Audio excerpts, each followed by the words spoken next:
અમરેલીમાં કુમાર છાત્રાલય શરૂ થાય તે પહેલા જ વિરોધ કે જ્યાં બંધ પડેલ સરકારી છાત્રાલય શરૂ થાય એ પહેલા સ્થાનિકોનો વિરોધ। મોટા છોકરાઓ છાત્રાલયમાં રહેવાથી અઘટિત ઘટનાઓ બનવાની ભીતિ, જ્યાં મહિલાઓએ ભવિષ્યમાં અઘટિત ઘટના ન બને તેવી ચિંતા વ્યક્ત કરી છે। જ્યાં છાત્રાલય માટે હાલ તાજેતરમાં જ મંજૂરી મળી અને ત્યારબાદ વિરોધના વંટોળ શરૂ થયા છે। તો અમરેલીમાં છાત્રાલય બને એ પહેલા જ સ્થાનિકો દ્વારા વિરોધ કરવામાં આવી રહ્યો છે કે જ્યાં બંધ પડેલી સરકારી છાત્રાલય શરૂ થાય તે પહેલા સ્થાનિકો દ્વારા વિરોધ, જ્યાં મોટા છોકરાઓ છાત્રાલયમાં રહેવાથી અઘટિત ઘટના ન બને એને લઈને મહિલાઓ ભવિષ્યમાં અઘટિત ઘટના ન બને એ માટે ચિંતા વ્યક્ત કરી છે કે જ્યાં છાત્રાલય માટે હાલમાં તાજેતરમાં જ મંજૂરી મળી અને ત્યારબાદ વિરોધના વંટોળ શરૂ થયા છે। તો છાત્રાલયમાં મોટા છોકરાઓ જે રહે અને અઘટિત ઘટના ન બને એને લઈને મહિલાઓ દ્વારા ચિંતા વ્યક્ત કરવામાં આવી છે અને છાત્રાલય બને એ પહેલા જ સ્થાનિક મહિલાઓ દ્વારા વિરોધ કરવામાં આવ્યો છે। ખાસ કરીને આજે અહીંયા અમારે એક પ્રશ્ન અમારી સોસાયટીમાં ઉપસ્થિત થયો કે ભાઈ અહીંયા રેસિડેન્ટ વિસ્તાર છે અને એની અંદર છાત્રાલય બનવાનું છે જુવાન છોકરાઓનું।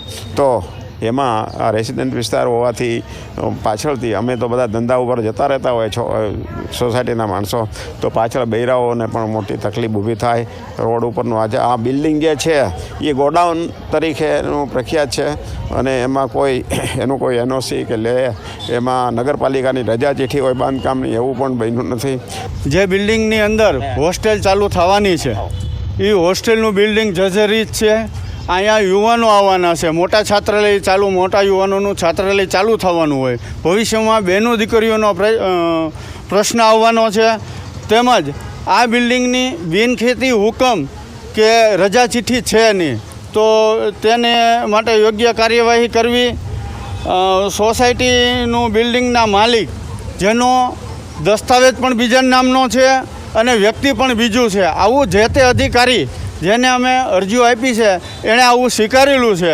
જે બિલ્ડિંગ છે એમાં આ છાત્રાલય બનવા જઈ રહી છે તો એ યોગ્ય નહીં। રેસિડેન્સીમાં છાત્રાલય બને એ વ્યાજબી ન કહેવાય, કેમ કે અહીંયાથી બધા બહેનો ભાઈઓ છોકરાઓ બધા પસાર થતા હોય। આ ન્યુસન્સ જ છે એક જાતનું, કેમ કે ન્યુસન્સ જો વધે તો પછી સોસાયટીને અસર થાય, એટલે એ શક્ય જ નથી। અહીંયા તમે કોઈ પણ જાતનું બિલ્ડિંગ બનાવી અને બીજો કોઈ ઉપયોગ કરો પણ છાત્રાલય માટે ઉપયોગ કરવા દેવામાં આવશે નહીં। સોસાયટીના બધા સદસ્યોનું એવું છે માનવું। ખાસ કરીને આજે અહીંયા અમારે એક પ્રશ્ન અમારી સોસાયટી